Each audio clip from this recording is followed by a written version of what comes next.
ನನ್ನೆಲ್ಲ ಪ್ರೀತಿಯ ಕನ್ನಡಿಗೆ ನಮಸ್ಕಾರ ಮಾಡ್ತಾ ಇವತ್ತಿನ ನನ್ನ ಸೆಕೆಂಡ್ ಲಾಗ್ನ ಸ್ಟಾರ್ಟ್ ಮಾಡ್ತಾ ಇದ್ದೀನಿ.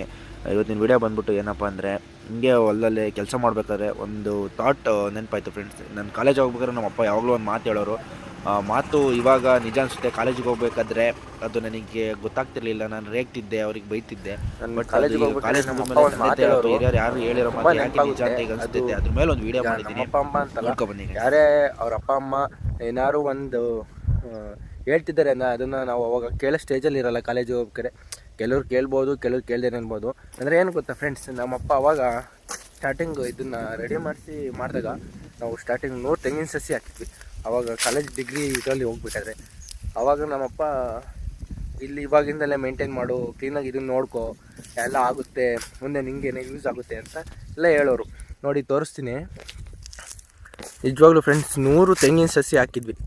100 ತೆಂಗಿನ ಸಸಿ, ಅದರಲ್ಲಿ ಜಸ್ಟು 30 ಉಳಿದಿದ್ದಾವೆ ಫ್ರೆಂಡ್ಸ್. ಅವಾಗ ಅವ್ರು ಹೇಳಿದಾಗ ನೀರು ಹಾಯಿಸೋದ್ರಿಂದ ಹಿಡಿದು ಏನು ಇದನ್ನು ಕರೆಂಟಾಗಿ ಮಾಡಲಿಲ್ಲ. ಬಟ್ ಅವಾಗ ನಮ್ಮದು ಬಾವಿನೂ ಇರಲಿಲ್ಲ.